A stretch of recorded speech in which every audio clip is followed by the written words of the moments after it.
ആദരണീയരായ സത്യവിശ്വാസികളെ, വിശ്വാസികളെ, അല്ലാഹുവിന്റെ രക്ഷയെ ആഗ്രഹിച്ചുകൊണ്ടും ശിക്ഷയെ ഭയപ്പെട്ടുകൊണ്ടും ജീവിക്കണമെന്ന് എന്നോടെന്നപോലെ നിങ്ങളോടും വസിയ്യത്ത് ചെയ്യുകയാണ്, ഉപദേശിക്കുകയാണ്. പടച്ചതമ്പുരാൻ അവന്റെ വിധിവിലക്കുകളെ മാനിച്ചുകൊണ്ട് അവനെ സൂക്ഷിച്ചുകൊണ്ട് ജീവിക്കുന്ന യഥാർത്ഥ മുത്തഖീങ്ങളിൽ നമ്മെ ഉൾപ്പെടുത്തുമാറാകട്ടെ. മഹാനായ സുൽത്താൻ സലാഹുദ്ദീൻ അയ്യൂബി ഹിജറ വർഷം 583 അഥവാ ക്രിസ്തു വർഷം 1137 ബൈത്തുൽ മഖ്ദിസിന്റെ വിമോചനത്തിന് ശേഷം ക്രൈസ്തവരിൽ നിന്ന് അത് പിടിച്ചെടുത്തതിന് ശേഷം നടത്തിയ ഖുതുബയിൽ അദ്ദേഹം നടത്തിയ സംസാരത്തിൽ സൂചിപ്പിക്കുന്നുണ്ട്, തന്റെ അനുയായികളോട് തന്റെ സൈനികരെ സാക്ഷി നിർത്തിക്കൊണ്ട് സലാഹുദ്ദീൻ അയ്യൂബി വസിയ്യത്ത് ചെയ്യുന്നത്, വിശ്വാസികളെ, അല്ലാഹുവിന്റെ മാർഗത്തിൽ നിങ്ങൾ ജിഹാദ് ചെയ്യുക. അല്ലാഹുവിന്റെ തൃപ്തിയെ ആഗ്രഹിച്ചുകൊണ്ട് അവനിൽ നിങ്ങൾ നിങ്ങളെ തന്നെ വിൽക്കുക. നിങ്ങളുടെ കുതിരകളുടെ ശക്തിയോ നിങ്ങളുടെ വാൾത്തലപ്പിന്റെ മൂർച്ചയോ ആയുധശക്തിയോ കൊണ്ടാണ് വിജയം ലഭിച്ചത് എന്ന് നിങ്ങൾ ധരിച്ചു പോകരുത്. യഥാർത്ഥത്തിലുള്ള വിജയം അല്ലാഹുവിൽ നിന്നാണ്. അതുകൊണ്ട് നിങ്ങൾ അല്ലാഹുവിനോട് തെറ്റുകൾ ചെയ്യുന്ന, നന്ദികേട് ചെയ്യുന്ന, അപരാധം ചെയ്യുന്ന അവസ്ഥയിൽ നിന്ന് നിങ്ങൾ തീർച്ചയായും മാറി നിൽക്കേണ്ടതുണ്ട്. നിങ്ങളൊരു കാര്യം മനസ്സിലാക്കണം, അല്ലാഹു അവനെ നിങ്ങൾ സഹായിക്കുകയാണെങ്കിൽ, അല്ലാഹുവിനെ നിങ്ങൾ സഹായിക്കുകയാണെങ്കിൽ അവൻ നിങ്ങളെ സഹായിക്കും. അല്ലാഹുവിനെ നിങ്ങൾ സൂക്ഷിക്കുകയാണെങ്കിൽ അവൻ നിങ്ങളെ സൂക്ഷിക്കും, അവൻ നിങ്ങളെ സംരക്ഷിക്കും. അല്ലാഹുവിനെ നിങ്ങൾ സ്മരിക്കുകയാണെങ്കിൽ അവൻ നിങ്ങളെ സ്മരിക്കും. അതുപോലെ തന്നെ നിങ്ങൾ അല്ലാഹുവിനോട് നന്ദി കാണിക്കുകയാണെങ്കിൽ അല്ലാഹു നിങ്ങളുടെ കാര്യത്തിൽ കൂടുതൽ നന്ദി ചെയ്യുകയും ചെയ്യും. അതുകൊണ്ട് നിങ്ങൾ യഥാർത്ഥത്തിലുള്ള രോഗത്തെ നിങ്ങൾ നിർണയിക്കുക. എന്താണ് നമ്മളെ പിടികൂടിയിരിക്കുന്ന യഥാർത്ഥത്തിലുള്ള രോഗമെന്ന് മനസ്സിലാക്കുക. ശത്രുക്കളെ നിങ്ങളിൽ നിന്ന് പിഴുതെറിയുക. അല്ലാഹുവിന്റെയും അല്ലാഹുവിന്റെ റസൂലിന്റെയും ഇഷ്ടകരമല്ലാത്ത, അല്ലാഹുവിന്റെയും അല്ലാഹുവിന്റെ റസൂലിന്റെയും കോപത്തിന് കാരണമായി തീർന്നേക്കാവുന്ന എല്ലാവിധത്തിലുള്ള മാലിന്യങ്ങളിൽ നിന്നും നിങ്ങൾ മുക്തമായി തീരുക എന്ന് പറഞ്ഞുകൊണ്ടാണ് സലാഹുദ്ദീൻ അയ്യൂബി തന്റെ ആ ഖുതുബ നിർവഹിച്ചുകൊണ്ടിരിക്കുന്നത്. നമുക്കറിയാം, ലോക മുസ്ലിം സമൂഹം വീണ്ടും മസ്ജിദുൽ അഖ്സയെക്കുറിച്ചും ചർച്ച ചെയ്യുകയും വേദനിക്കുകയും പ്രാർത്ഥിക്കുകയും ചെയ്യുന്ന സന്ദർഭമാണ്. പുതിയ ഒരു ചർച്ചകൾക്ക് കാരണമായി തീർന്ന സംഭവം നമ്മളൊക്കെ പത്രങ്ങളിലൂടെ, മീഡിയകളിലൂടെ മനസ്സിലാക്കിയതുമാണ്. മുസ്ലിം സമൂഹം വളരെ പരിശുദ്ധമായ എന്ന നിലയ്ക്ക് ഒരുപാട് പവിത്രതയോടുകൂടിയും ശ്രേഷ്ഠതയോടുകൂടിയും കാത്തുസൂക്ഷിച്ചുകൊണ്ടിരുന്ന മസ്ജിദുൽ അഖ്സ, ബൈത്തുൽ മുഖദ്ദിസ് 1917 കുരിശ് സൈന്യത്തിന്റെ പിന്മുറക്കാർ മുസ്ലിങ്ങളിൽ നിന്ന് അത് തട്ടിയെടുത്തത് മുതൽ ഇന്നുവരെ മുസ്ലിം ലോകം അതിൽ വേദനിക്കുന്നവരും അതിനുവേണ്ടി പൊരുതുന്നവരുമാണ്. എന്ന് മാത്രമല്ല, ഈ മസ്ജിദുൽ അഖ്സ നിലകൊള്ളുന്ന ഫലസ്തീനിന്റെ പ്രദേശങ്ങൾ, ജെറുസലേം എന്നറിയപ്പെടുന്ന, ചരിത്രത്തിൽ ആ പേര് കൊണ്ടറിയപ്പെടുന്ന ആ പ്രദേശം ലോകത്ത് തന്നെ ലോകരാഷ്ട്രങ്ങൾ ഒരു പ്രത്യേകമായ ഏതെങ്കിലും ഒരു രാജ്യത്തിന്റെ തലസ്ഥാനം എന്ന നിലക്കോ പ്രദേശം എന്ന നിലക്കോ അംഗീകരിച്ചു കൊടുത്തിട്ടുള്ളതുമല്ല. ഇസ്രയേൽ എന്ന ജൂതരാഷ്ട്രം ചതികളിലൂടെയും വഞ്ചനകളിലൂടെയും ഫലസ്തീനിന്റെ മണ്ണിൽ 1948 ഒരു രാഷ്ട്രം പ്രഖ്യാപിക്കുമ്പോൾ അന്നുപോലും ലോകം അംഗീകരിച്ചതായിരുന്നില്ല ഇസ്രയേലിന്റെ തലസ്ഥാനം ജെറുസലേം ആണ് എന്നുള്ളത്. എന്നാൽ ഇസ്ലാമിന്റെ ശത്രുക്കൾ, അവർക്ക് നേതൃത്വം നൽകിക്കൊണ്ടിരിക്കുന്ന അമേരിക്കയും അമേരിക്കയുടെ ഭരണാധികാരി ട്രംപും ചേർന്നുകൊണ്ട് പുതിയ ഒരു തർക്കത്തിനും കയ്യേറ്റത്തിനും തുടക്കം കുറിച്ചതാണ് ഇപ്പോഴുള്ള പുതിയ സാഹചര്യം. ഞാൻ ഈ ആമുഖം നിങ്ങളോട് സൂചിപ്പിച്ചത്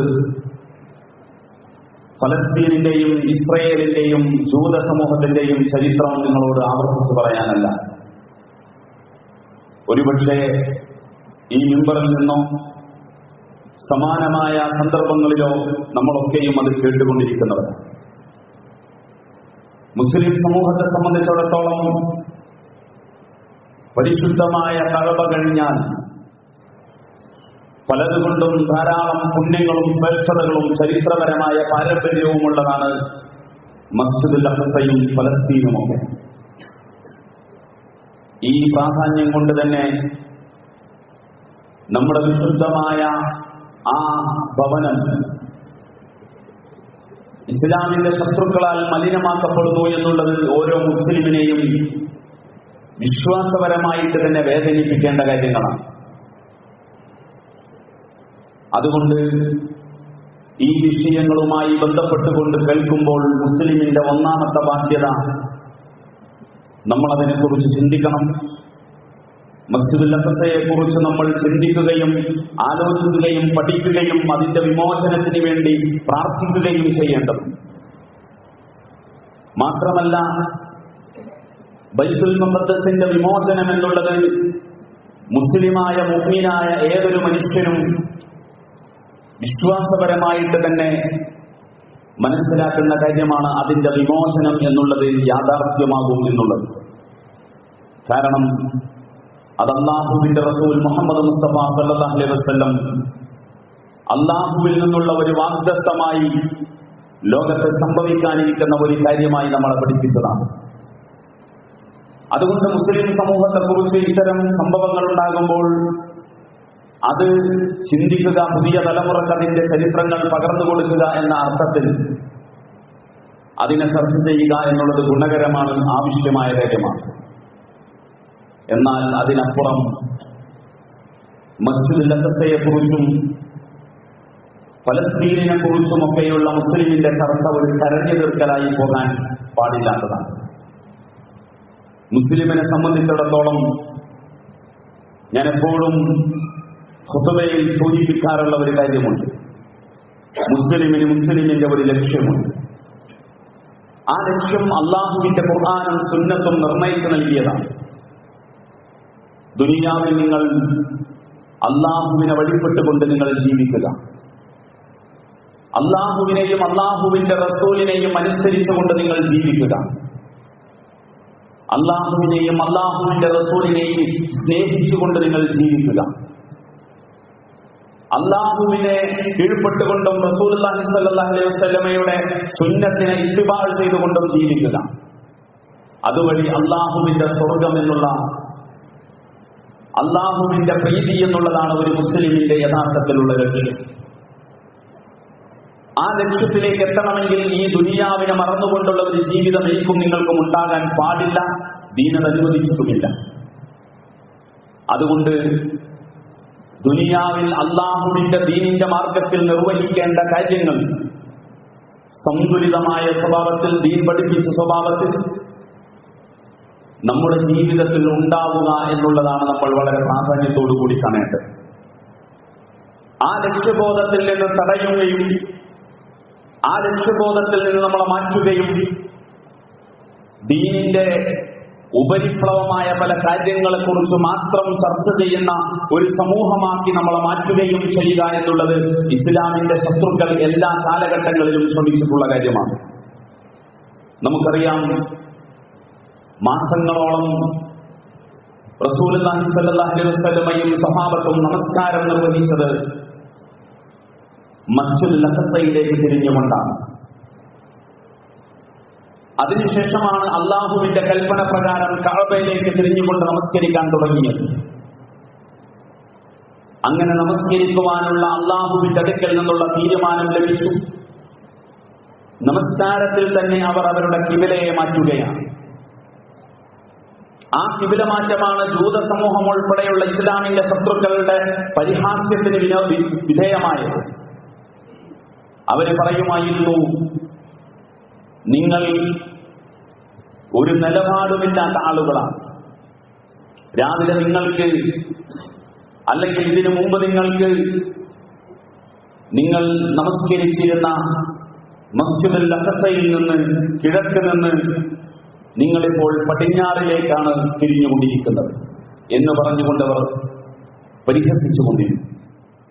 ആ പരിഹാസത്തിനാണ് അള്ളാഹു മറുപടി നൽകിയത്, ലൈസൽ ബിർറ അൻ തുവല്ലു വുജൂഹകും ഖിബലൽ മശ്രിഖി വൽ മഗ്രിബ് വലാകിന്നൽ ബിർറ മൻ ആമന ബില്ലാഹി വൽ യൗമിൽ ആഖിർ എന്ന് തുടങ്ങുന്ന സൂറത്തുൽ ബഖറയിലെ അവസാന ഭാഗങ്ങളിൽ നമുക്ക് കാണാൻ സാധിക്കുന്ന ആയത്തുകൾ. എന്ന് വെച്ചാൽ വിശ്വാസികളോട് ഒരു കാര്യം അല്ലാഹു പഠിപ്പിക്കുകയാണ്.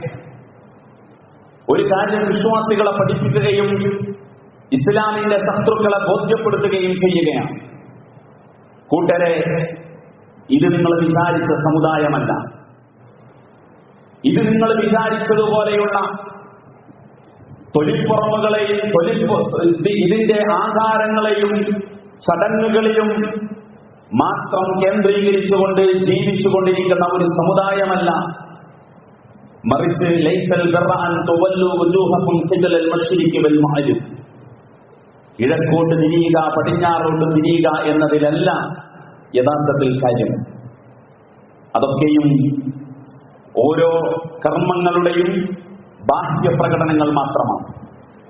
വലാകിന്നൽ ബിർറ, എന്നാൽ കാര്യമെന്ന് പറയുന്നത്, പുണ്യമെന്ന് പറയുന്നത്, യഥാർത്ഥത്തിലുള്ള ദീനിന്റെ ആത്മാവെന്ന് പറയുന്നത് മൻ ആമന ബില്ലാഹി വൽ യൗമിൽ ആഖിർ, അല്ലാഹുവിലും അന്ത്യനാളിലുമുള്ള വിശ്വാസമാണ്. ശേഷം പറയുന്ന വിശ്വസിക്കേണ്ട കാര്യങ്ങൾ ഖുർആൻ എണ്ണി പറയുന്നുമുണ്ട്. ഇതിനാണ് കാര്യം. ഇതാണ് മർമ്മം. ഈ മർമ്മത്തിൽ നിന്നുകൊണ്ട് മനസ്സും ശരീരവും ഏകാഗ്രതയോടുകൂടി ചേർന്ന് നിൽക്കേണ്ടതാണ് നിങ്ങളുടെ ഖിബല എന്ന് പറയുന്നത്. നിങ്ങളുടെ ശരീരം കൊണ്ട് മാത്രം നിങ്ങൾ നിർവഹിക്കേണ്ടതല്ല ആ ഖിബലയിലേക്കുള്ള തിരിയൽ. നിങ്ങളുടെ മനസ്സുകൾ കൊണ്ടുകൂടിയാണ് നിങ്ങൾ ആ ഖിബലയിലേക്ക് തിരിയേണ്ടത്. ആ ഖിബലയിൽ, ആ കഅബയിലേക്ക് തിരിഞ്ഞുകൊണ്ട് നിങ്ങൾ നമസ്കരിക്കുമ്പോൾ നിങ്ങൾ യഥാർത്ഥത്തിൽ നിങ്ങളുടെ വിശ്വാസത്തിന്റെ പൂർണ്ണത സംഭവിക്കണമെങ്കിൽ അല്ലാഹുവിലുള്ള വിശ്വാസവും അന്ത്യനാളിലുള്ള വിശ്വാസവും അതുപോലെ തന്നെ പ്രവാചകന്മാരിലും കിതാബിലും മലായിക്കത്തുകളിലും ഒക്കെയുള്ള വിശ്വാസങ്ങൾ ഉണ്ടാകണം. എങ്കിലാണ് മതത്തിന്റെ യഥാർത്ഥത്തിലുള്ള പൂർണ്ണതയും ആത്മാവും ഉൾക്കൊണ്ടുകൊണ്ടുള്ള ആളുകളായി നിങ്ങൾ മാറിത്തീരുക. മാത്രമല്ല, നിങ്ങൾ അങ്ങനെയുള്ള ആ വിശ്വാസത്തോടൊപ്പം മതം, ദീൻ നിങ്ങളോട് ആവശ്യപ്പെടുന്ന ഈ വിശ്വാസത്തോടൊപ്പമുള്ള അമലു സ്വാലിഹകൾ സമൂഹത്തിലുള്ള അഗതികളെയും അനാഥകളെയും പാവപ്പെട്ടവരെയും ചോദിച്ചു വരുന്നവർക്കും അത് കൊടുക്കുകയും ധർമ്മമാർഗത്തിൽ നിലകൊള്ളുകയും ക്ഷമ പാലിക്കുകയും ചെയ്യുക എന്നതൊക്കെയുള്ള കാര്യങ്ങൾ എണ്ണി പറയുന്നുണ്ട്. ഇതാണ് യഥാർത്ഥത്തിൽ കാര്യം. ഈ കാര്യങ്ങളിൽ നിന്ന് നിങ്ങളെ തെറ്റിക്കുവാൻ ഇനിയും ശ്രമിച്ചുകൊണ്ടിരിക്കും എന്ന ഒരു സൂചന കൂടി ഖുർആൻ അതിൽ നൽകുന്നുണ്ട്. നൂറ്റാണ്ടുകളിലൂടെയുള്ള മുസ്ലിം ഉമ്മത്തിന്റെ ചരിത്രത്തെ നിങ്ങൾ പരിശോധിച്ചാൽ ഈ ഉമ്മത്തിനെ അവരുടെ ലക്ഷ്യത്തിൽ നിന്ന് നിരന്തരമായി തെറ്റിക്കുവാനുള്ള ശ്രമങ്ങൾ എല്ലാ കാലഘട്ടങ്ങളിലും ഉണ്ടായിട്ടുണ്ട്. മലപ്പുറത്തെ ഒരു അങ്ങാടിയിൽ കുറച്ച് പെൺകുട്ടികൾ തുള്ളിയത് മുസ്ലിമിനെ മുസ്ലിമിന്റെ അജണ്ടയിൽ നിന്ന് തള്ളാനുള്ള, തെറ്റിക്കുവാനുള്ള ശ്രമങ്ങളുടെ ഭാഗമാണ്. അതിനോട് പ്രതികരിക്കേണ്ട അളവിൽ പ്രതികരിച്ചു കഴിഞ്ഞാൽ കൂട്ടരെ നമുക്ക് വേറെ പണിയുണ്ട്. എന്നാൽ നമ്മുടെ കൈകളിലേക്ക് ഒരു അജണ്ട കിട്ടിയാൽ മുസ്ലിം ഒരു എല്ലിൻ കഷ്ണത്തിന്റെ പിന്നാലെ പുറകെ കൂടുന്നത് പോലെ അതിന്റെ പിന്നാലെ കൂടിക്കൊണ്ടിരിക്കും. നിങ്ങളിൽ സോഷ്യൽ മീഡിയ ഉപയോഗിക്കുന്ന ആളുകൾക്കറിയാം, മുസ്ലിം സമുദായത്തോട് വിശ്വാസപരമായിട്ടുള്ള ബാധ്യതകൾ പോലും പൂർത്തീകരിക്കാത്ത ഒരുപാട് മനുഷ്യന്മാർ ഇസ്ലാമിന് വേണ്ടിയുള്ള കാവലാളുകളായി സോഷ്യൽ മീഡിയകളിൽ സംസാരിച്ചുകൊണ്ടിരിക്കുന്ന നിങ്ങൾക്ക് കാണാം. ഒന്നെങ്കിൽ അവരുടെ മുമ്പിൽ ഹാദിയ ഉണ്ടാകും, അല്ലെങ്കിൽ അവർ ഫ്ലാഷ് മോബിലുണ്ടാകും, അല്ലെങ്കിൽ മറ്റേതെങ്കിലും ഒരു അജണ്ടകളിൽ അവർ എങ്ങനെ വിഹരിച്ചുകൊണ്ടിരിക്കും. ഇസ്ലാമിന്റെ ശത്രുക്കൾ അവരുടെ അജണ്ടകൾ വളരെ രഹസ്യമായി, വളരെ ജാഗ്രതയോടുകൂടി, വളരെ കരുതലോടുകൂടി മുസ്ലിമിന്റെ തറവാട്ടിലും മുസ്ലിമിന്റെ മഹല്ലത്തുകളിലും മുസ്ലിമിന്റെ രാഷ്ട്രങ്ങളിലും നിർവഹിച്ചുകൊണ്ടിരിക്കും. എത്ര നിന്ദ്യമാണ് നമ്മളുടെ അവസ്ഥ എന്ന് ആലോചിച്ചു നോക്കും. എന്നിട്ടൊരു വിഷയമുണ്ടായാൽ നമ്മൾ മൈക്ക് കെട്ടി പ്രസംഗിച്ചുകൊണ്ട് കരഞ്ഞുകൊണ്ടിരിക്കും. ഇങ്ങനെയല്ല യഥാർത്ഥത്തിലുള്ള ഇസ്ലാമിക സമൂഹത്തിന്റെ യഥാർത്ഥത്തിലുള്ള മുന്നേറ്റം എന്ന് പറയുന്നത്. വളരെ കൃത്യമായ സ്വഭാവത്തിൽ, വളരെ നിർണിതമായ ലക്ഷ്യങ്ങളോടുകൂടി അള്ളാഹുവിന്റെ സ്വർഗത്തെ ലക്ഷ്യമാക്കിക്കൊണ്ടും ആഗ്രഹിച്ചുകൊണ്ടും പ്രവർത്തിക്കുക എന്നുള്ളതാണ് മുസ്ലിമിന്റെ യഥാർത്ഥത്തിലുള്ള ദൗത്യം. അതിൽ പ്രതികരിക്കേണ്ട സന്ദർഭത്തിലുള്ള പ്രതികരണങ്ങൾ ഉണ്ടാകും. മൗനം പാലിക്കേണ്ടിടത്ത് മൗനം പാലിക്കണം എന്നുള്ളത് തന്നെയാണ് ഇസ്ലാമിന്റെ യഥാർത്ഥത്തിലുള്ള ദൗത്യം. നിങ്ങൾ ആലോചിച്ചു നോക്കൂ, 1920 ദമസ്കസിലെ അമവി മസ്ജിദിൽ വന്നുകൊണ്ട് അന്നത്തെ കുരിശ് സൈന്യത്തിന്റെ പിന്മുറക്കാരായിരുന്ന ജനറൽ ഗോറി സുൽത്താൻ സലാഹുദ്ദീൻ അയ്യൂബിയുടെ ഖബറിന്റെ അരികിൽ വന്നു നിന്നുകൊണ്ട് തട്ടിക്കൊണ്ട് പറയുന്ന ഒരു വർത്തമാനമുണ്ട്. സലാഹുദ്ദീൻ, ഞങ്ങളിത് അവതരിക്കുന്നു കുരിശു സൈന്യത്തിന്റെ പൗത്രന്മാർ. എവിടെ സലാഹുദ്ദീൻ നിന്റെ പൗത്രന്മാർ? നിന്റെ പിൻഗാമികൾ എവിടെ? ഞങ്ങളോട് ഏറ്റുമുട്ടാൻ, ഞങ്ങളോട് മത്സരിക്കുവാൻ സലാഹുദ്ദീൻ നിന്റെ ആളുകളെ കാണുന്നില്ലല്ലോ എന്ന് മുസ്ലിം സമൂഹത്തിന്റെ മുഖത്തേക്ക് നോക്കിക്കൊണ്ടാണ് ജനറൽ ഗോറി യഥാർത്ഥത്തിൽ സംസാരിക്കുന്നത്. നമ്മളൊന്ന് ചിന്തിച്ചു നോക്കൂ, മുസ്ലിം സമൂഹം ഇതിനെങ്ങനെയാണ് മറുപടി പറഞ്ഞുകൊണ്ടിരിക്കുന്നത്? മുസ്ലിം സമൂഹം ഇതിന് മറുപടി പറഞ്ഞുകൊണ്ടിരിക്കുന്നത് ആത്മാർത്ഥതയോടുകൂടിയാണ് എങ്കിൽ അള്ളാഹുവിന്റെ സഹായം നമുക്കുണ്ടാകുമെന്ന കാര്യത്തിൽ യാതൊരു സംശയവുമില്ല. സലാഹുദ്ദീൻ അയ്യൂബിയുടെ ചരിത്രം നിങ്ങൾ പരിശോധിച്ചു നോക്കൂ. മഹാനായ ഇമാം ഗസാലി അദ്ദേഹത്തിന്റെ പരിഷ്കരണ പ്രവർത്തനങ്ങളുടെ തുടർച്ചയായി ലോകത്ത് എണീറ്റ് നിന്ന മഹത്തുക്കളുടെ കൂട്ടത്തിൽ ഒരാളാണ് സുൽത്താൻ സലാഹുദ്ദീൻ അയ്യൂബി. സലാഹുദ്ദീൻ അയ്യൂബിയുടെ ജീവിതം, അദ്ദേഹത്തിന്റെ വ്യക്തിത്വം, അദ്ദേഹത്തിന്റെ പരിശ്രമം മുസ്ലിമീങ്ങൾക്ക് നേതൃത്വം നൽകിക്കൊണ്ടിരിക്കുന്ന നേതാക്കളും പണ്ഡിതന്മാരും കൂടി മനസ്സിലാക്കേണ്ടതായിരുന്നു. വിശുദ്ധ ഖുർആൻ കേൾക്കുവാൻ അതിയായ താല്പര്യം പ്രകടിപ്പിക്കുകയും പഠിക്കുകയും ചെയ്തിരുന്ന സലാഹുദ്ദീൻ അയ്യൂബി, ജമാഅത്ത് നമസ്കാരങ്ങളിൽ നിഷ്ഠയുള്ള സലാഹുദ്ദീൻ അയ്യൂബി, ജീവിതത്തിൽ മനുഷ്യരുമായിട്ടുള്ള പ്രജകളുമായിട്ടുള്ള ബന്ധങ്ങളിൽ, തന്റെ അനുചരന്മാരുമായിട്ടുള്ള ബന്ധങ്ങളിൽ ഉന്നതമായ നിലവാരം കാത്തുസൂക്ഷിച്ച സലാഹുദ്ദീൻ അയ്യൂബി ഇങ്ങനെയുള്ള ധാരാളം വ്യക്തിത്വ ഗുണങ്ങളുടെയും സ്വഭാവ ഗുണങ്ങളുടെയും അതിനേക്കാളെല്ലാം ഉപരി അല്ലാഹുവിനോടുള്ള ബന്ധം കാത്തുസൂക്ഷിക്കുകയും ചെയ്തിരുന്നു സലാഹുദ്ദീൻ. അദ്ദേഹമാണ് ആ വിജയകരമായ മുസ്ലിം ഉമ്മത്തിന്റെ ചരിത്രപരമായ വിജയത്തിന് നേതൃത്വം നൽകിയ ഹിത്തീൻ യുദ്ധത്തിന് നായകത്വം വഹിച്ചത് എന്നത് നമ്മൾ പഠിച്ചെടുക്കണം.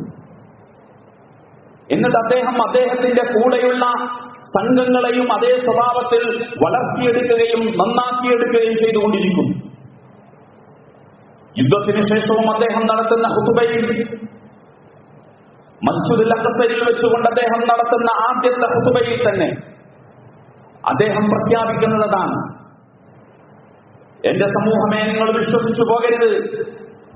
നിങ്ങളുടെ വാൾത്തലപ്പുകളും നിങ്ങളുടെ ആയുധ ശക്തികളും നിങ്ങളുടെ കുതിരകളുമാണ് നിങ്ങളെ വിജയിപ്പിച്ചത് എന്ന് നിങ്ങൾക്ക് വല്ലവർക്കും ബോധം അങ്ങനെ തെറ്റിദ്ധരിക്കുന്നുവെങ്കിൽ ആ ബോധത്തെ നിങ്ങൾ മാറ്റിവെക്കുക. സഹായത്തിന്റെ യഥാർത്ഥത്തിലുള്ള കാരണം അള്ളാഹുവിന്റെ സഹായം നമ്മളോടൊപ്പം ഉണ്ടായിരുന്നു എന്നുള്ളതാണ്. അള്ളാഹുവിന്റെ സഹായം നമ്മളോടൊപ്പം ഉണ്ടായിരുന്നു എന്നുള്ളതാണ്. അള്ളാഹു സഹായിക്കുവാൻ അർഹമായ ഒരു സമൂഹമായി നമ്മൾ മാറി എന്നുള്ളതാണ് നമ്മുടെ പ്രത്യേകത. ഇതാണ് സലാഹുദ്ദീൻ അയ്യൂബി നമ്മളെ പഠിപ്പിച്ച ഒരു യാഥാർത്ഥ്യം.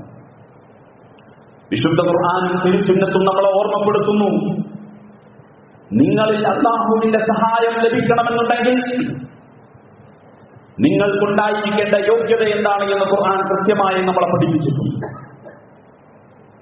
ഒന്നാമത്തേത് നമ്മുടെ ഈമാൻ തന്നെയാണ്, നമ്മുടെ വിശ്വാസം തന്നെയാണ്. ആ വിശ്വാസത്തിന്റെ പൂർണ്ണതയുള്ളവരോടാണ് അല്ലാഹു പറഞ്ഞത്, ഇന്നാ ലനൻസുറു റുസുലനാ വല്ലദീന ആമനൂ ഫിൽ ഹയാത്തിദ് ദുനിയാ വയൗമ യഖൂമുൽ അഷ്ഹാദ്. അല്ലാഹു തീർച്ചയായും അല്ലാഹുവിന്റെ പ്രവാചകന്മാരെയും അവരോടൊപ്പം വിശ്വസിച്ചവരെയും ഈ ദുനിയാവിലും യൗമ യഖൂമുൽ അഷ്ഹാദ്, നാളെ പരലോകത്ത് അല്ലാഹു സ്ഥാപിക്കുന്ന കോടതിയുടെ ആ വിചാരണയിൽ സാക്ഷികൾ എഴുന്നേറ്റ് നിൽക്കുന്ന സമയമുണ്ടല്ലോ, ആ സമയത്തും അല്ലാഹു സഹായിക്കും. ആരെയാണ് അല്ലാഹു സഹായിക്കുക? അല്ലാഹുവിന്റെ പ്രവാചകന്മാരെ അല്ലാഹു സഹായിക്കും. ആ പ്രവാചകന്മാരോടൊപ്പം എന്ന് വെച്ചാൽ ആ പ്രവാചകന്മാരിലൂടെ കൊണ്ടുവന്ന ഇസ്ലാം എന്ന് പറയുന്ന ഈ സന്മാർഗത്തെ പിൻപറ്റുകയും ആ മാർഗത്തിൽ എണീച്ചു നിൽക്കുകയും ചെയ്ത ആളുകളെയും അല്ലാഹു സഹായിക്കും. ഈ ദുനിയാവിലും സഹായിക്കും, നാളെ പരലോകത്തും അല്ലാഹു സഹായിക്കും. വകാന ഹഖ്ഖൻ അലൈനാ നസ്റുൽ മുഅ്മിനീൻ. മുഅ്മിനീങ്ങളെ സഹായിക്കുക എന്നുള്ളതാണല്ലോ അല്ലാഹുവെ ബാധ്യതയായി ഏറ്റെടുത്തിട്ടുള്ളത്. അത് അല്ലാഹുവിന്റെ ഹഖാണ്. ആ ഹഖ് അല്ലാഹു പൂർത്തീകരിക്കും. പക്ഷേ നിങ്ങളിൽ ഈമാൻ എത്രയുണ്ട്? ഈമാനിന്റെ കാര്യത്തിൽ എനിക്കും നിങ്ങൾക്കും ഉറപ്പുണ്ടെങ്കിൽ അല്ലാഹുവിന്റെ സഹായത്തെ കുറിച്ചുകൊണ്ട് അല്ലാഹുവിനോട് നമുക്ക് നിരന്തരമായി ചോദിക്കാൻ കഴിയും. രണ്ടാമതായി കൊണ്ട് അല്ലാഹു സഹായിക്കുമെന്ന് പറയുന്നതിന്റെ ഗുണങ്ങളിൽ ഏറ്റവും സുപ്രധാനമായത് ക്ഷമയാണ്. നിങ്ങൾ ധൃതി കൂട്ടരുത്. നിങ്ങൾ ക്ഷമിച്ചുകൊണ്ടും സഹിച്ചുകൊണ്ടും കരുതലോടുകൂടി ജാഗ്രതയോടുകൂടി മുന്നോട്ട് പോകണമെന്നുള്ളതാണ് അല്ലാഹുവിന്റെ ദീൻ നമ്മളെ പഠിപ്പിക്കുന്നത്. യാ അയ്യുഹല്ലദീന ആമനൂ സ്ബിറൂ വസാബിറൂ വറാബിതൂ വത്തഖുല്ലാഹ ലഅല്ലകും തുഫ്ലിഹൂൻ. വിശ്വാസികളോട് വളരെ കനപ്പെട്ട ധാരാളം ഉപദേശങ്ങൾ നൽകി സൂറത്ത് ആൽ ഇംറാന്റെ അവസാന ഭാഗത്ത് അല്ലാഹു അവസാനിപ്പിക്കുന്നു, യാ അയ്യുഹല്ലദീന ആമനൂ ഇസ്ബിറൂ വസാബിറൂ. നിങ്ങൾ ക്ഷമിക്കണം. വെറും ക്ഷമ പോരാ, ക്ഷമയിൽ നിങ്ങൾ മുൻകടക്കണം. ക്ഷമ കൊണ്ട് നിങ്ങൾ വിജയിക്കണം. നിങ്ങളുടെ ക്ഷമ എന്ന് പറയുന്ന നിങ്ങളുടെ ജീവിതത്തിൽ നൈമിഷികമായി നിങ്ങൾ പ്രകടിപ്പിക്കുന്ന ക്ഷമയെക്കുറിച്ചല്ല, കാലവും സമയവും ധാരാളമായി ആവശ്യപ്പെടുന്ന ചില കാര്യങ്ങൾ ഉണ്ടാകും. ഞാൻ മുമ്പ് ഖബ്ബാബിനെ കുറിച്ച് നിങ്ങളോട് പറയുകയുണ്ടായി. ഖബ്ബാബിനോട് റസൂലുള്ള പറയുന്നത്, ധൃതി കാണിക്കരുത് ഖബ്ബാബ്, വിജയങ്ങൾക്കും നേട്ടങ്ങൾക്കും ചില സമയങ്ങളുണ്ട്, അത് അല്ലാഹുവിന്റെ സുന്നത്തിൽപ്പെട്ടതാണ്. ആ വിജയങ്ങൾക്കും നേട്ടങ്ങൾക്കുമുള്ള ക്ഷമ വരെ നിങ്ങൾ സഹിക്കണം. നിങ്ങൾ ധൃതി കാണിക്കരുത്. നിങ്ങളുടെ ധൃതി മൂലം, നിങ്ങൾ വൈകാരികത മൂലം നിങ്ങൾ എടുത്തു ചാടുകയും നിങ്ങൾ വേണ്ടാത്തരങ്ങളും അവിവേകങ്ങളും ചെയ്തു പോകരുത്. സമുദായത്തിലെ ചെറുപ്പക്കാരെ എന്ന് പറയാവുന്ന ശക്തമായ സ്വഭാവത്തിലുള്ള ക്ഷമ പോരാ. വസ്വാബിറൂ വറാബിതൂ വത്തഖുല്ലാഹ്. നിങ്ങൾ ജാഗ്രതയുള്ളവരും തഖ്വയുള്ളവരുമായി തീരേണ്ടതുണ്ട്. എന്താണ് നിങ്ങളുടെ ജാഗ്രത? നിങ്ങളുടെ ജാഗ്രത മുസ്ലിമിന്റെ ജീവിതത്തെ, മുസ്ലിമിന്റെ ലക്ഷ്യത്തെ നശിപ്പിക്കുവാൻ ഇസ്ലാമിന്റെ ശത്രുക്കൾ ലോകത്തെമ്പാടും ഒരു ശൃംഖലയാണ്. അതുകൊണ്ടാണ് ദേശീയ തലത്തിലും അന്തർദേശീയ തലത്തിലുമൊക്കെ നിരന്തരം മുസ്ലിമിന്റെ അജണ്ടകളെ മാറ്റിവെക്കാൻ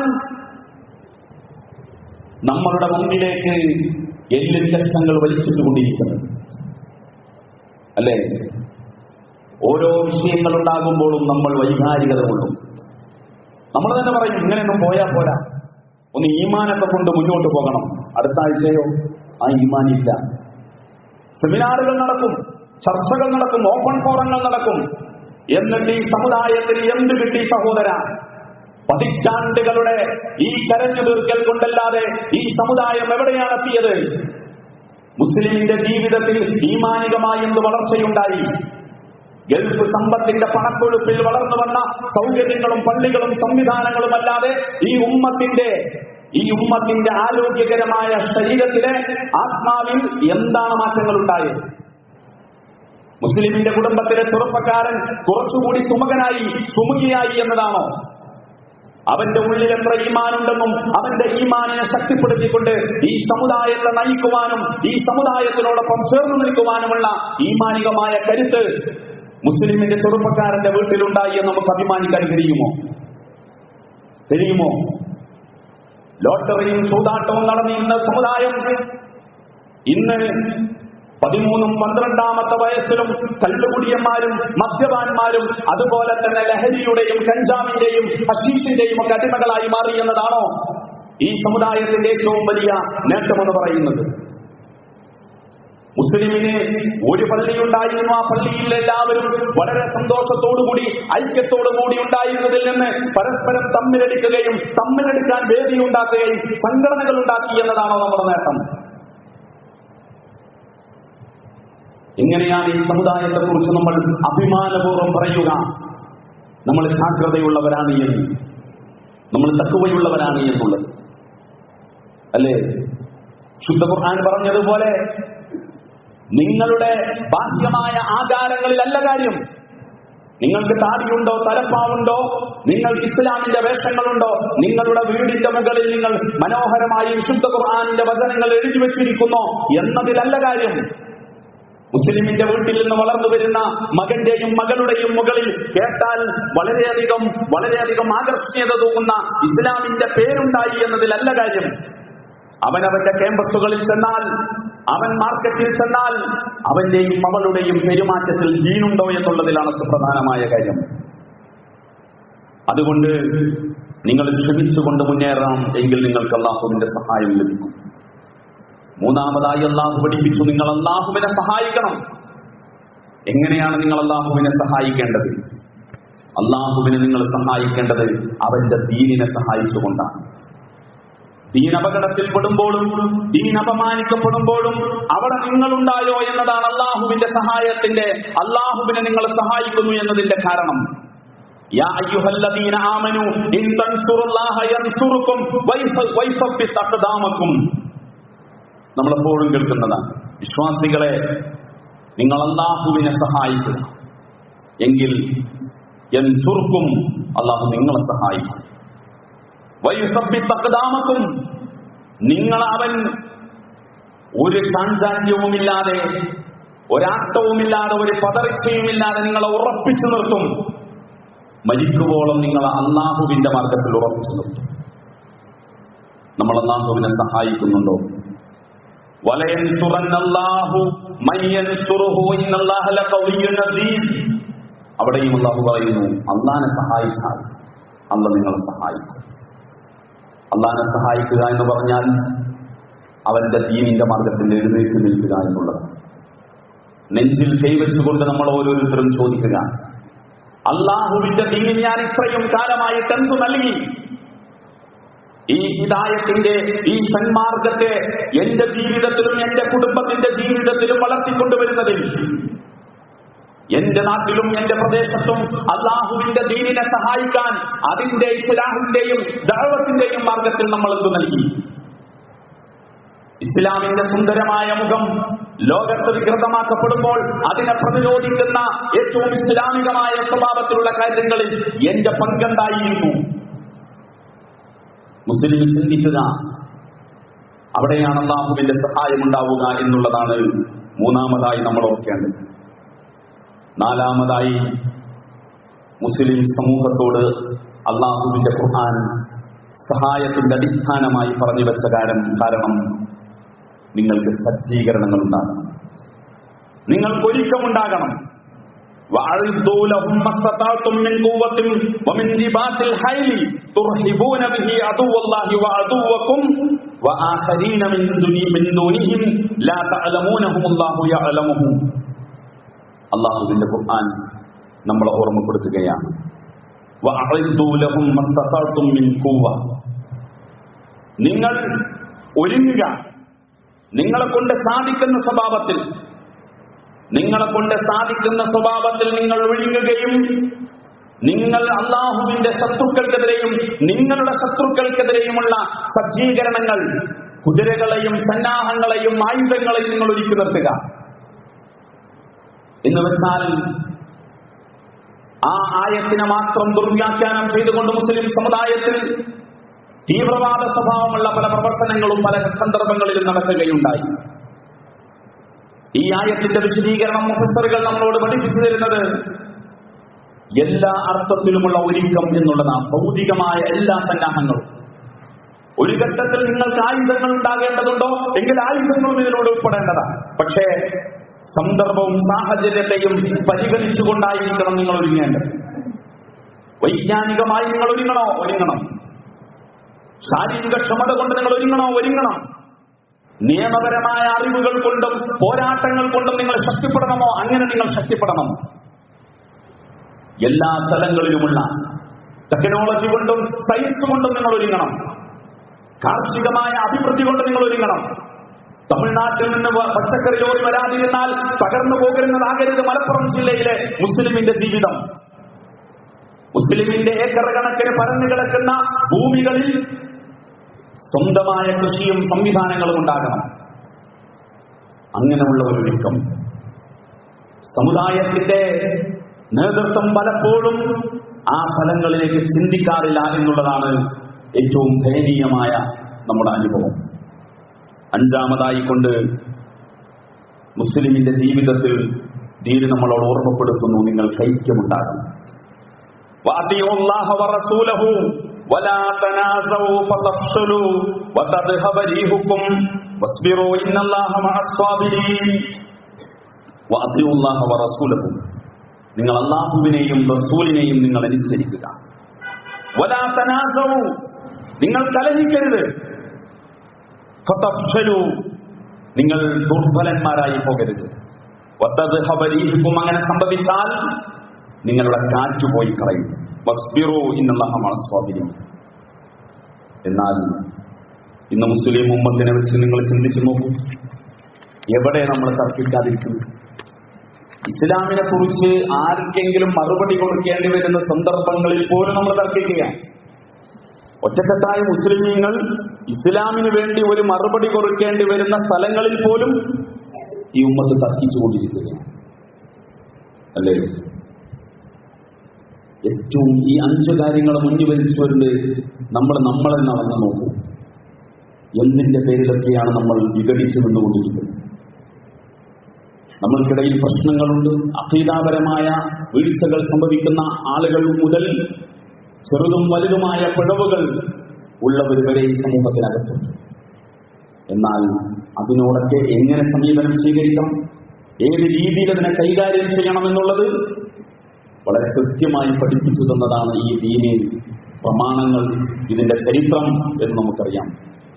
പക്ഷേ മുസ്ലിമിനെ തകർക്കാൻ ഇസ്ലാമിന്റെ ശത്രുക്കൾ നൽകിയിട്ടുള്ള അജണ്ടകൾ അതപ്പടിയാണ് നമ്മൾ ഓരോരുത്തരും ഇന്ന് പിൻപറ്റിക്കൊണ്ടിരിക്കുന്നത്. അതുകൊണ്ട് നിങ്ങളിൽ ഐക്യമുണ്ടായാൽ, ഐക്യമെന്ന് പറയുമ്പോൾ മുസ്ലിം സംഘടനകൾ തമ്മിലുള്ള ഐക്യം മാത്രമാണെന്ന് നിങ്ങൾ വിചാരിച്ചു പോകരുത്.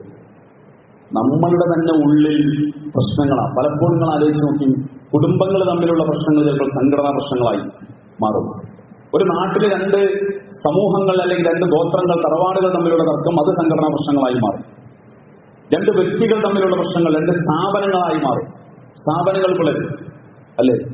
എവിടുന്നാ തുടങ്ങുന്നത്? ഒരു തറവാട്ടിൽ നിന്ന്, ഒരു കുടുംബത്തിൽ നിന്ന്. ഇവിടെയൊക്കെ പ്രശ്നമാണ്. പലപ്പോഴും സങ്കടം തോന്നും. നമ്മളുടെയൊക്കെ മുസ്ലിമീങ്ങൾ ഒരുമിച്ച് നടത്തുന്ന പല സ്ഥാപനങ്ങൾക്കകത്തുമൊക്കെയുള്ള നിസ്സാരമായ വിഷയങ്ങളുടെ പേരിൽ തമ്മിലടിച്ചുകൊണ്ടിരിക്കുന്ന ആളുകൾ നാലോചിച്ച് ഈ കാഴ്ചപ്പാടില്ലാത്തതിന്റെ പേരിൽ നമ്മൾ ആരാണെന്നറിയാതെ, നമ്മൾ എങ്ങോട്ടാണ് പോകുന്നത്, നമ്മൾ എന്താണ് പണിയെടുക്കാനുള്ളത്, ഈ തുച്ഛമായ 40 വർഷത്തെ 50 വർഷത്തെ 70 വർഷത്തെ ജീവിതം കൊണ്ട് അള്ളാഹുവിന്റെ ദീനിനു വേണ്ടി നമുക്ക് എന്ത് ചെയ്യാൻ കഴിയും എന്ന് ചിന്തിക്കുന്ന ഒരു മുസ്ലിമിന് ഇങ്ങനെ തമ്മിലടിക്കാൻ നേരമുണ്ടാവുകയില്ല. അതുകൊണ്ട് ഞാൻ ഈ പറഞ്ഞ വർത്തമാനങ്ങൾ ലോകത്തെവിടെയെങ്കിലുമുള്ള ആളുകളോടല്ല, എന്റെ മുമ്പിലിരിക്കുന്ന എന്നോടും നിങ്ങളോടുമാണ് ഞാൻ പറഞ്ഞിട്ടുള്ളത്. നമ്മൾ തുടങ്ങണം. നമ്മളുടെ കുട്ടികളിൽ, നമ്മളിൽ, നമ്മളുടെ കുടുംബങ്ങളിൽ, നമ്മളുടെ മഹല്ലത്തുകളിൽ ഇതിന് തുടക്കം കുറിച്ചാൽ ഇൻഷാ അല്ലാഹ് അല്ലാഹുവിന്റെ സഹായമുണ്ടെങ്കിൽ അത് സമൂഹങ്ങളിലേക്ക് വളരും, വ്യാപിക്കും എന്ന് തന്നെയാണ് നമ്മൾ മനസ്സിലാക്കേണ്ടത്. അല്ലാഹു അത്തരത്തിലുള്ള ഒരു സമൂഹമാക്കി നമ്മൾ മാറ്റി തീർക്കുമാറാകട്ടെ. അപ്പോൾ ഈ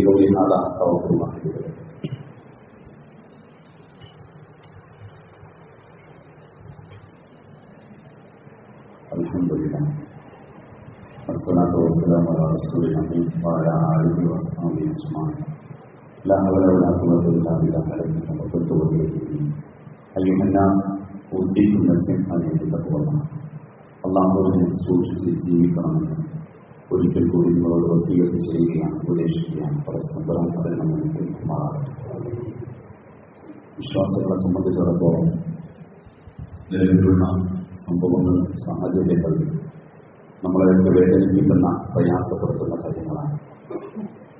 നമുക്ക് ആ വേദനയിലും പ്രയാസത്തിലും നമ്മൾ ഓരോരുത്തരും തന്നെ നമ്മളുടെ ദുഃഖം രേഖപ്പെടുത്തിക്കൊണ്ട് അല്ലാഹുവിനോട് നിരന്തരമായി നമ്മൾ പ്രാർത്ഥിക്കേണ്ടതുണ്ട്. അതിനൊക്കെ മുമ്പ് ഞാൻ സൂചിപ്പിച്ചതുപോലെയുള്ള നമ്മുടെ ഭാഗത്ത് നിന്നുണ്ടാകേണ്ടതുള്ള എന്തെല്ലാം തിരുത്തലുകളാണോ, എന്തെല്ലാം മാറ്റങ്ങളാണോ, അതൊക്കെയും നമ്മൾ ഉണ്ടാക്കിക്കൊണ്ടിരിക്കും. ഞാൻ പറഞ്ഞല്ലോ, ഈ സംഭവങ്ങളൊക്കെ ഒരു ഓർമ്മപ്പെടുത്തൽ എന്നതോടൊപ്പം നമുക്ക് നമ്മളോട് തന്നെയുള്ള ഒരു വലിയ ഉപദേശമാണ്, ഓർമ്മപ്പെടുത്തലുകളാണ്. ആ ഒരു പ്രതികൃതി എന്ന നിലയ്ക്ക് നമ്മുടെയൊക്കെ ജീവിതത്തെ മാറ്റാൻ അല്ലാഹു നൽകുന്ന ആയത്തുകൾ കൂടിയാണ്, ദൃഷ്ടാന്തങ്ങൾ കൂടിയാണ് മുസ്ലിമിന്റെ ജീവിതത്തിലെ ഈ പരീക്ഷണം. നമ്മൾ കണ്ടല്ലോ, ഒരു ചെറുപ്പക്കാരനെ, മുസ്ലിം സമൂഹത്തിൽപ്പെട്ട ഒരു ചെറുപ്പക്കാരനെ നമ്മുടെ രാജ്യത്ത് തന്നെ വളരെ ക്രൂരമായ സ്വഭാവത്തിൽ വെട്ടിക്കൊന്ന് തീ കത്തിച്ച് അതിനെ ആസ്വദിക്കുകയും ആനന്ദിക്കുകയും ചെയ്യുന്ന അനുഭവങ്ങളുണ്ട്. പലതും നമ്മളുടെ സമൂഹം അനുഭവിച്ചുകൊണ്ടിരിക്കുന്നു. അതിലൊക്കെയും ഒരു മുസ്ലിമിനുണ്ടാകേണ്ട ചിന്തയെക്കുറിച്ചാണ് ഞാൻ നേരത്തെ സൂചിപ്പിച്ചത്. അല്ലാഹു പ്രയാസങ്ങളും ബുദ്ധിമുട്ടുകളും അനുഭവിച്ചുകൊണ്ടിരിക്കുന്ന, പരീക്ഷണങ്ങൾ അഭിമുഖീകരിച്ചുകൊണ്ടിരിക്കുന്ന നമ്മുടെ സഹോദരി സഹോദരന്മാർക്ക് സ്വബറും ഇസ്തിഖാമത്തും പ്രദാനം ചെയ്യുമാറാകട്ടെ.